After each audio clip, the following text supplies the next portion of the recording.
Man, oh man. The hidden message, the Fed, there was a hidden message in the dot plot everyone missed. What was that, Michael? I actually missed it when it first came out. I didn't really see this hidden message in the dot plot until probably the next day. And it's important. Again, nobody else that I know of has picked this up. So I'll highlight the breadcrumbs that I saw, and then we'll tell you kind of the output. So again, the dot plot, what is it? Basically, these 19 members, right, the 18 board members plus Powell get around and they basically give their opinion on GDP, unemployment, inflation, and rate cuts. And that's the dot plot, right? And they just map it out. There's no names, but you can generally figure out who's who. But the dot plot, when you think about inflation, GDP, unemployment, and cuts, you can really get a crystal clear view of where the Fed's taking us. Yep. And that's what I think everybody missed. So what am I talking about? Well, it's probably no shock to anybody that the Fed thinks inflation's going higher, right? Makes sense, right? Inflation is their thing. It's been above 2% for 6 years. Now we have a war. We have an oil shock. Probably not a surprise to anybody that they think inflation's going up. But what else did they say? Yeah. They also said GDP was going to go up. And that combination is not one that I would have expected. I would have expected them to highlight demand destruction, and they didn't. They said GDP was going up. So basically what they did is they created a rate hike without a rate hike. Why? Because basically the Fed is saying F you to cuts. What we don't realize, folks, is Wednesday was the death of rate cuts. The rate cutting cycle is over. Wow. Over. The next move is up, not down. That's what the Fed told us on Wednesday. That is hidden in the dot plot. Because you can't say inflation's going up and the job market and the GDP is going up and cut. That just makes no sense. You fundamentally can't do that. So the Fed is telling us, and basically created what's called synthetic tightening by the release of the dot plot, and not many people picked up on it, and that's why rates went up probably more than people thought. Because again, they tightened. That is, they did something like a rate cut happened. Or I'm sorry, like a rate hike happened. I've said cut for years and I'm getting distracted. Hike. That's what Wednesday was. Wednesday was basically a rate hike without a rate hike, if that makes sense. Yeah, like a virtual. Yeah, absolutely. Like a virtual rate hike. And the rate hike of psychology, the rate hike of projecting this is where we're going. And the anticipation of, okay.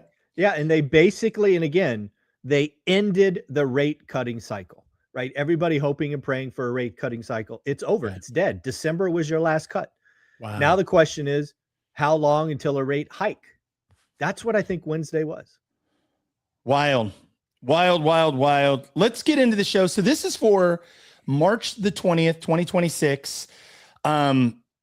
We're still at war. What's going on with the war? We were praying it was going to be over, that it would get settled, and that things would settle down. What are you seeing now with the war this week, Michael? And what do you see happening going forward is probably even more important. Well, unfortunately, at this point, my fears seem to be coming to reality in that it's getting worse before it gets better. I mean, we have people blowing up gas pipelines and oil this and oil that. And there was, I think Iran hit something in Abu Dhabi that took out like 12% of natural. I mean, just this is a worldwide problem. This is not the United States and Iran. Maybe that's who the participants are, but this is worldwide. Europe is effed. Asia, not much better. Right? There's a very good chance that if they continue to drop bombs on oil infrastructure, natural gas infrastructure, you're going to have $150, $200 barrels. And this will be, inflation. This will be the 70s oil shock, right? People always Yeah. said we couldn't do the 1970s again. Yeah, buckle up, Buttercup, because it might be coming. Now, again, it probably won't be as severe in the US because thankfully over the last couple of decades, we produce more than we used to. That's going to save us. It will be uncomfortable. Gas will go higher. But Europe, watch out. Asia, not much better. So again, we have to hope for peace. We have to hope a ceasefire, happens today. I mean, that's something I'll be hoping for every 24 hours. But again, when you look at the pieces on the ground, it's only getting worse. It's only getting worse. It's not good, Ty. Definitely not good. War is never good ever, right? We're talking about human lives and correct and people's livelihood and all of it. So let's looking at where we're at now. If you had to forecast, does it look like this thing is going to get settled or not? Not soon. Well, I mean, God, I was hoping it'd be over in March, and that looks very unlikely. I mean, no, dude, this just doesn't feel like it's going that way. It doesn't. Just feels terrible. No, it doesn't. This has the recipe for a long time, very expensive, nasty, global problem. This could go the way of, I don't think anybody's saying this, and I feel bad saying it, but this could be World War III in theory, right? This goes on long enough, creates oil problems for Asia and Europe, and then they have to start picking sides and this, that, and the other, and oh my God, this could go bad. We're gonna anything on the Strait of Hormuz. And again, you got to be careful. Today's Friday, right? Remember last Friday after close, they started attacking that island. Again, I don't think it's lost on anybody that Friday is going to be a very interesting day in the oil market because, again, people are going to want to be flat for the weekend because that's where the new things happen. Just be careful. Yeah, it's not good. Okay. We will be careful. Let's talk about Fed Day. Let's switch gears. We may come back. I still have some more questions about the war if we have time. Yep. But what I will say, Fed Day, let's talk about just anything else on Fed Day that was significant. There was a reference about this. He said this is not like the 1970s. It could quickly turn into the 1970s. You just said that earlier here in this show. Anything else that Jerome Powell or the Fed or just anything else that from Fed Day? Yeah, I think there were a couple other things. Going into the meeting, I wanted to know if any Fed member had the balls to say the next move was up and not down. And certainly one of them did. So again, I think this is all a setup. I think this is all a setup to rate cutting's over, the next move's up. They dropped in one person saying rates going up. So the next time they meet, there'll be a couple more.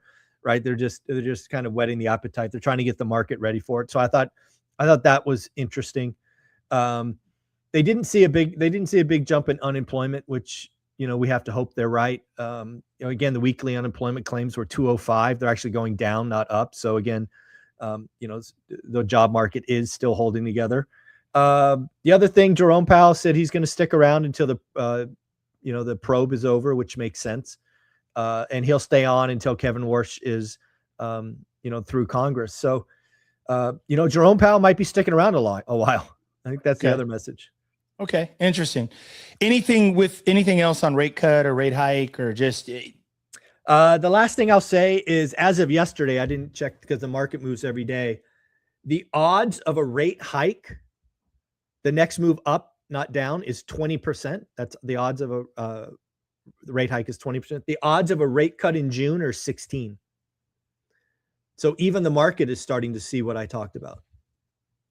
So we started the year, and I think just if we look at Goldman Sachs, JP Morgan, most of the big investment banks were saying 2 rate cuts, 3 rate cuts maybe this year. Yeah, I think let's just be honest, right? I think the powers that be were saying 2, and I was saying 4. Let's not forget that. I was saying we're getting 4 rate cuts before this war took off. Okay. So again, lots of people, including me, saw an economy that had a lot more risk to the job market than inflation. I've been screaming for months that inflation is below 2% when you adjust for shelter. At this point, that stuff doesn't freaking matter. We have an oil shock. Oil's at 100 going to 150. We have demand destruction on steroids coming. So my call for 4 rate cuts in 26 is going to prove to be disastrously wrong, in my opinion. Do you follow? Let's go to the next. We'll go to the next subject. So we'll go to PPI. Talk about PPI. What it's so funny. Like, what is PPI? Like, who cares, right? Yeah, we're at war. What happened with PPI this week? PPI came in smoking hot, and with the problem with PPI coming in, I mean, like 0.7 month on month hot, like 3.9 on a 3.4. I mean, it was just ugly. It was all kinds of ugly. But the real problem, Ty, is that was all pre-war. Yeah. It wasn't like this oil problem already impacted. That's next month. Next month's PPI is going to be the oil shock. We already had a services shock this month. So again, I think the Fed's going up, not down. When is the next Fed meeting? 6 weeks. So I don't know, June something. Okay. So, or May, I guess. May. Let's talk about, I have some oil questions at the end if we have time. So new home sales, what happened with new home sales and your take on it? Disaster, right? Expectations were for 719,000 annualized, came in at 587. What was the estimate? 719. Came in at 587. Ouch. Ouch. Ouch. Wow. Ouch. Ouch. Ouch. Ouch. And again, before the interest rate pop, before the oil problem, this is just consumers being scared. Not good. Wild. So real quick. So I'm going to call a timeout. Oh no. Okay. I just want to say, if somebody's watching this, if you're like just started following Michael over the last month, if you just started following him here in the last several months, he is not a doomer. No, I'm not. He's not a crash bro. We're normally, because I want to say we're coming in hot and we're basically saying we're. Well, again, we'll close with opportunity because there's tremendous opportunity in chaos. But I have not been this somewhere between nervous and scared in a long time. Very well said. Long time. I would almost say you're never nervous or scared. No. Maybe slightly 9/11 concerned. 9/11 was a wake-up call. I remember being off my game with 9/11. That's the last time. It's so interesting. I was young enough that I just didn't even understand the magnitude of 9/11. So I just worked my ass through it. And of course, made a ton of money. Yeah. For a lot of you, just keep working, right? Yeah, we'll talk about that in opportunity. Let's keep going. Talk about pending home sales. Pending home sales actually a positive. They were expected to be negative month on month. They were positive. I think they were up like 1.7%. But again, pending home sales is really what I thought the year would be like. We would be growing into this. Unfortunately, like everything else we've said today, that was before the war, before interest rates spiked. So any good news that you could read in the pending home sales, you got to throw out the window because rates are up, 40 basis points, since this thing happened. Wild. We have time, so I'm going to ask you. So one of the things, it's a California thing, but I think across the nation, we've already seen gas prices spike up. I asked you a week or two and I said, hey, how much, did you pay? And you go, I don't know, but I know I paid like $5 a gallon 10 days ago. Right. So I got to guess that gas is probably $5.50, $5.75 today. And that's at Costco. Yeah. There's another curveball here, the California thing, where we're losing a refinery and then potentially we're losing a couple of refineries. Yeah, potentially two, I heard. Yeah. What do you think is going to happen? So if oil goes, we were trading yesterday, 100, 120, 125 a barrel, I think was the range yesterday. Call it 100. Yeah. 100. If oil goes to $150 a barrel, what how do you see this hitting, like supply chain? How do you see this? This is the domino. This is a domino to recession. Again, folks, it doesn't take very much research. Go ask your favorite chat bot or even do a Google search if you're a boomer. Back to oil shocks. Every oil shock, Every oil shock back to World War II has preceded a recession. Oil shocks lead to inflation. Inflation leads to demand destruction. Demand destruction leads to a recession. Recession leads to the Fed cutting, and the cycle repeats. It's that simple. There we go. There we go. Let's shift gears. Let's talk about accountability calls. Let's talk about also too opportunity. We're going to finish, folks, on opportunity because there's a lot of opportunity. Yeah. Talk about the accountability calls. Yeah, so we had the longest running accountability call run by Frank, old guy REI. Frank needed to take care of some stuff, so he stopped doing it. But we had somebody step up. I believe it was Charles stepped up to start running it. And the first one he ran this week on Wednesday, Ty, it went for 6.5 hours. What? 6.5 hours with people in there. That just goes to show the quality of the group, the people that care. First off, the fact that Charles wasn't the only one. There was somebody else that stepped up and said, hey, I want to keep doing what Frank's doing. So again, we got 12 accountability groups. I want to talk about the other ones that are running. We got out-of-state investing happening in 14 minutes today, 8 to 9 a.m. Pacific. Tomorrow, we got Cody Davis leading one from 8 to 9 Pacific. We also have the art of short-term rentals tomorrow, 10 to 11, which is Saturday. So again, we've got 11 accountability calls, something every day. We have almost 700 members getting wealthy, and not to mention the education and all that other stuff. So just get into school. It is the place to be. If you want to get healthy, get around fit people. You want to get wealthy, get around wealthy people. And I'm giving you the best platform. School is it. So get in there. I love it too. And I got to say, even I'm seeing people selling pitching communities and coaching and training and courses that don't hold they don't, they're book reports compared to what, the details and what you've got going. And for $20, folks, it's the best $20 a month you'll ever invest in yourself. And try it on, come check it out. If it's a fit, you'll probably stay. That's what Michael's betting on and what we know. Yeah. Well, here's a late breaking news. I don't know. I got to hope this isn't true. But apparently Mr. Chuck Norris has passed away. Wow. Rest in peace. If you're my age, Chuck Norris was the man in those movies. I watched probably all of them. So rest in peace. Him and Bruce Lee, right? Like Bruce Lee, he was it was like he was the guy that, Bruce Lee. Rest in peace, Chuck Norris. The Total Gym. Yes. You know how much money like hundreds of millions of dollars, dude, the Total Gym infomercial. So I love it. Let's talk about opportunity. That's what the show's about. That's what we're here for. Everything we did for the last 15 minutes probably scared the shit out of you. Even mentally, to me, I'm canceling lunches and dinners, and I'm canceling vacations and trips as Michael's talking about being nervous.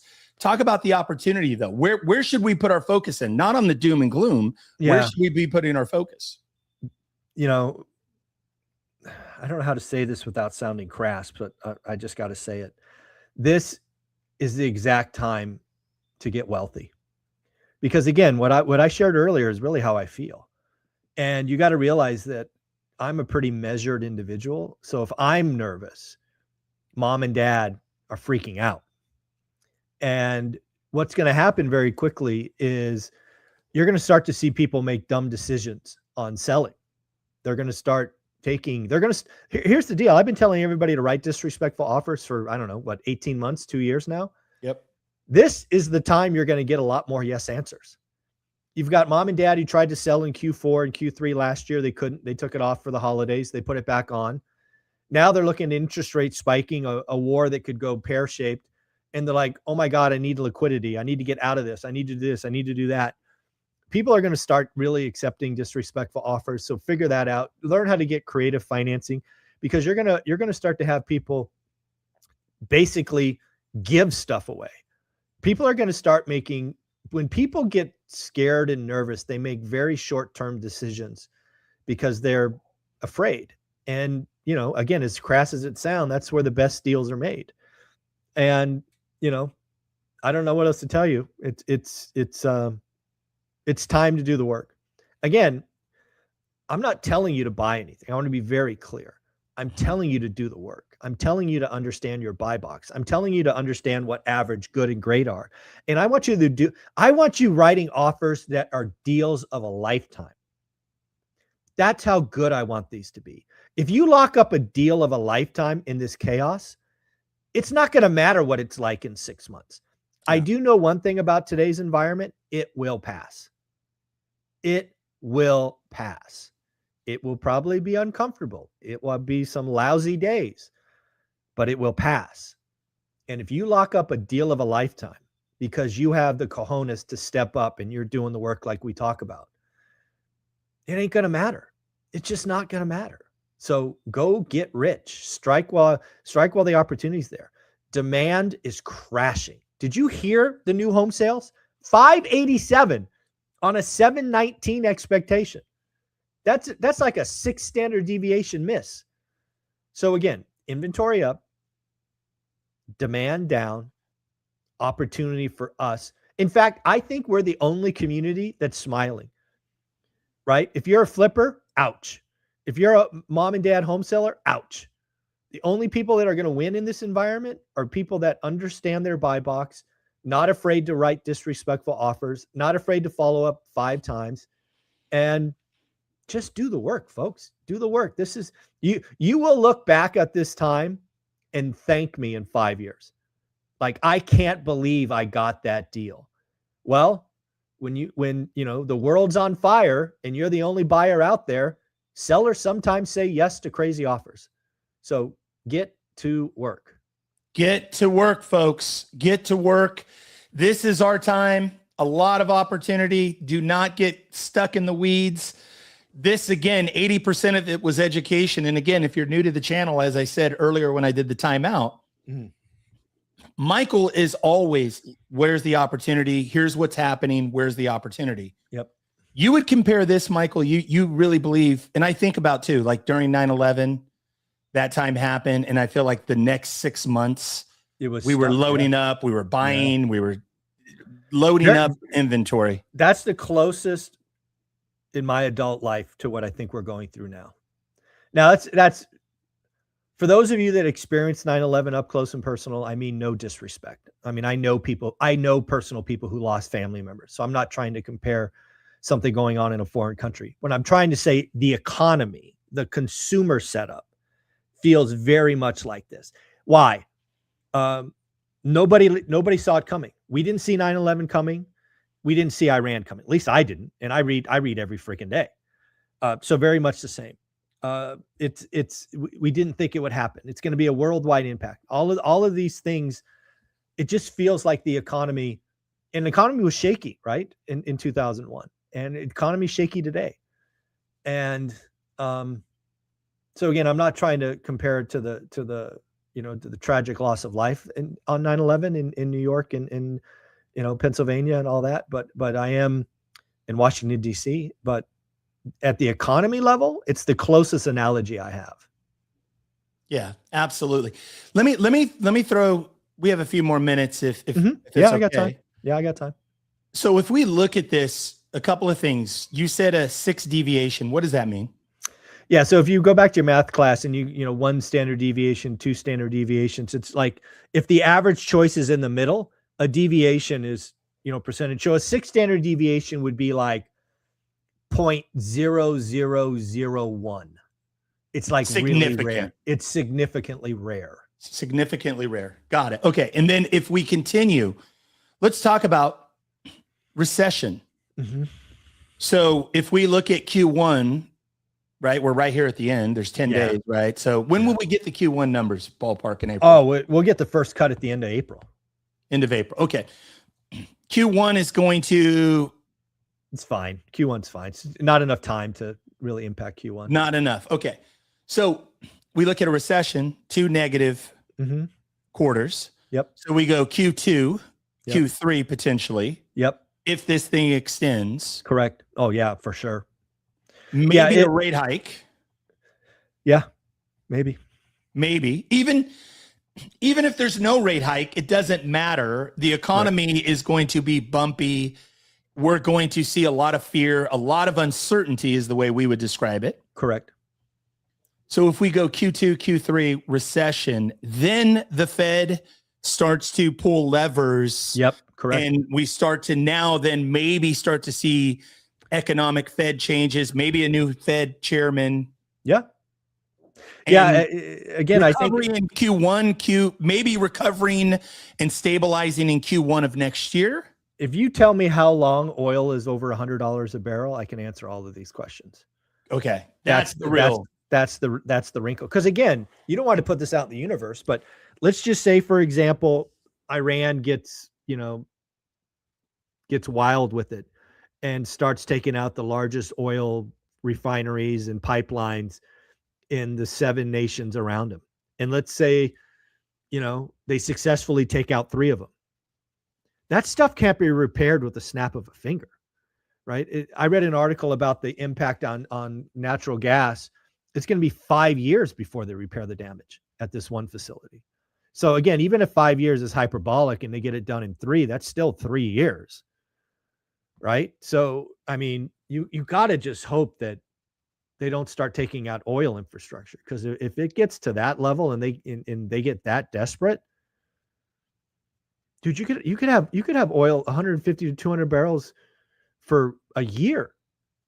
And at that point, Europe's in a nasty recession. Asia's probably in a recession, probably the US as well. Because again, yeah, it's not fun to think about. But again, the other side of the coin is this could be over tomorrow. A peace agreement could be signed tomorrow. So let's not, forget that. Let's not forget it. Okay. Lots of opportunity. Any closing words? Close positively. Michael, any last thoughts as we wrap up the show today? This too shall pass. As somebody who's invested through some pretty chaotic moments, the best deals I've gotten done is when it was the darkest days. Yeah. So again, I think, I think there's only a handful of us that will smile through this. And it's the people that keep their heads down and do the work and write offers like Angel. I see Angel in the comments saying he's writing an offer on a crazy deal.